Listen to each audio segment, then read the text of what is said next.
whether Hamas was hiding within a civilian area. If those Hamas operatives were there, yes, that was a civilian area. We know that it was next to an UNRWA warehouse housing vital aid for the Palestinian displaced population in Rafah that we know have been there over the past few months.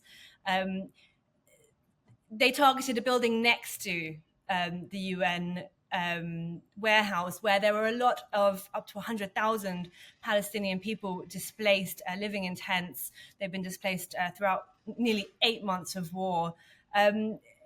Were Hamas hiding in that place? It's very possible. Let's speak to Gabrielle Weiniger, who's monitoring the situation from Israel. And I want to bring her in again now, because she featured on Friday, for the latest on Israel's response to that Hamas rocket attack. So is this retaliation then from Israel?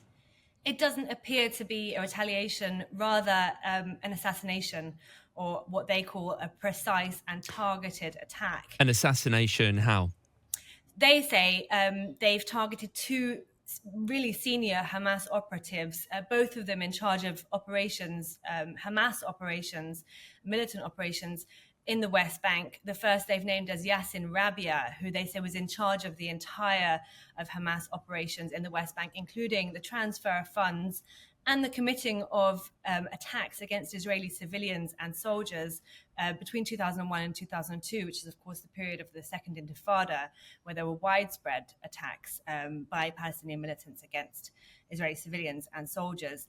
The second target was said to be a senior Hamas official, Khalid Nagar. He's also accused, or he's also been said to be in charge of organizing Hamas attacks across the West Bank, transferring terror funds and operations, planning attacks during the Intifada and afterwards, between 2001 and 2003. That's what Israel says that they were targeting on Sunday night, in a precise target based on intelligence information. Now, the IDF says it was targeting this Hamas compound. In the past, Israel's accused Hamas of using civilians as human shields. Is there any evidence of that being the case here? It's really difficult to say. That is definitely one of Israel's lines in saying this is why we targeted here. What has happened subsequently, whether Hamas was hiding within a civilian area, if those Hamas operatives were there, yes, that was a civilian area. We know that it was next to an UNRWA warehouse housing vital aid for the Palestinian displaced population in Rafah that we know have been there over the past few months. They targeted a building next to the UN warehouse where there were a lot of up to 100,000 Palestinian people displaced, living in tents. They've been displaced throughout nearly 8 months of war. Were Hamas hiding in that place? It's very possible. We know that Israel has entered into Rafah to eastern Rafah and expanded their operations since May the 6th. They've gone into other areas heading north and west. The Tel As-Sultan neighborhood where this took place is in the northwest. It's the first time we've heard of any strikes in that area. It's an area where aid workers and the civil defense in Gaza are saying was a safe zone and was a humanitarian zone and was therefore against international law in targeting it last night.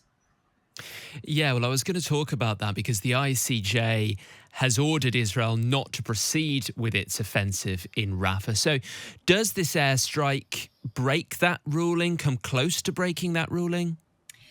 It certainly does. The ruling was that Israel should rein in their Rafah operation should it imperil the Palestinian population in Rafah, whether in whole or in part.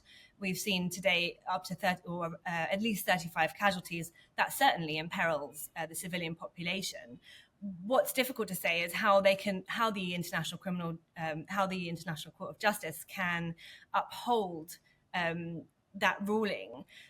So while it's all very timely, and this is kind of the moment, I think the ICJ, South Africa, those who brought this case and those in the international community who've been pressing for Israel not to go ahead with the Rafah operation, this is the moment now that they've been dreading, where we've seen mass casualties, we've seen horrific videos coming out from this neighborhood. it doesn't break the ruling, but it does put, I would say, an impetus on the international community to do more to stop the civilian casualties. And how seriously do you think Israel is taking that ruling from the ICJ? They have two very clear stated aims for the war, to rescue their hostages. There are 125 Israeli hostages still held in Gaza. At least 30 of those are presumed or declared to be dead. And to defeat Hamas in its entirety. The ICJ also underlined Israel's right to defend itself and to protect its people.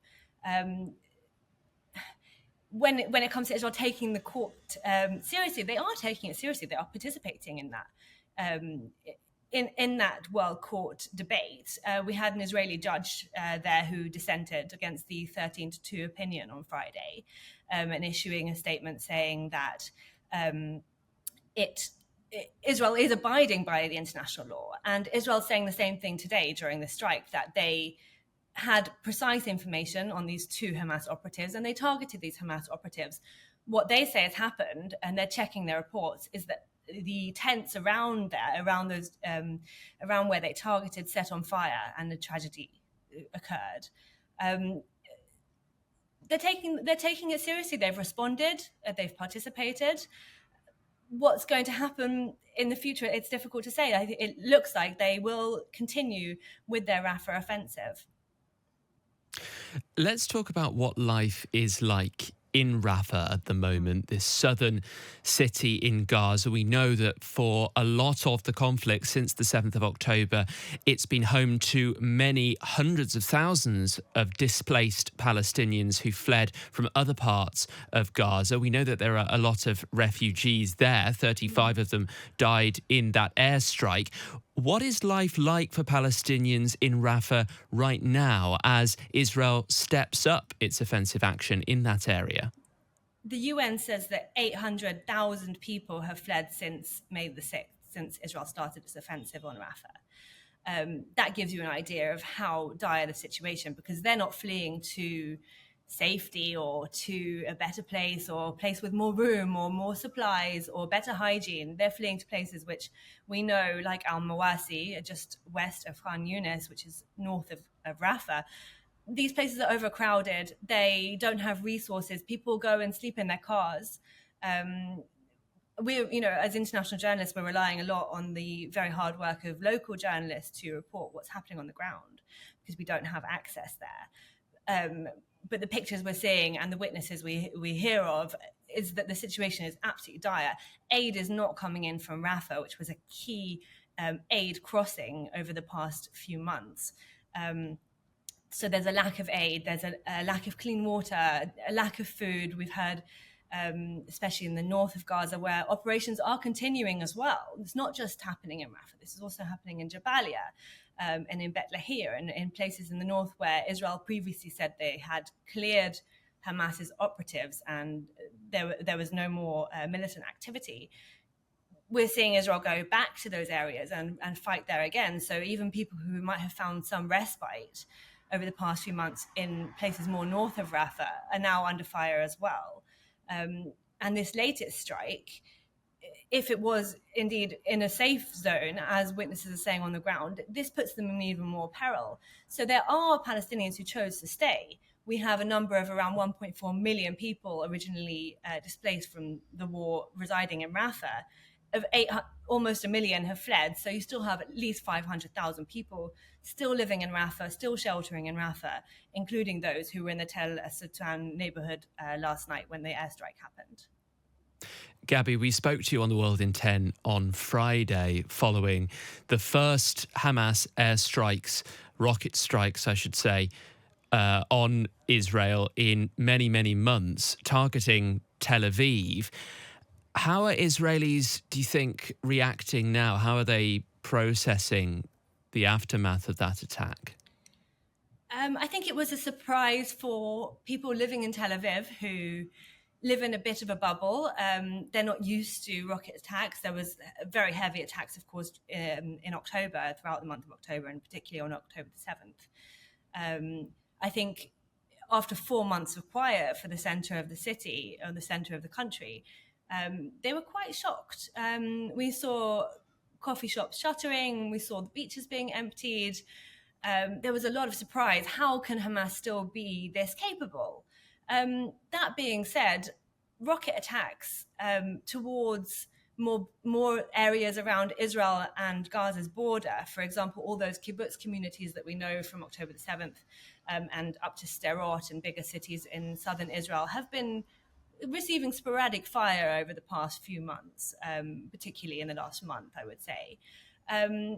So Israelis know they're in a war. Israelis know that their hostages are still held in Gaza. Did it shake them yesterday? I would say it did. But that wasn't the reason for the strike today. And I don't think it should come as so much of a surprise that Israel is in a state of war with Hamas, and Hamas clearly still have the capabilities to strike the heart of the country.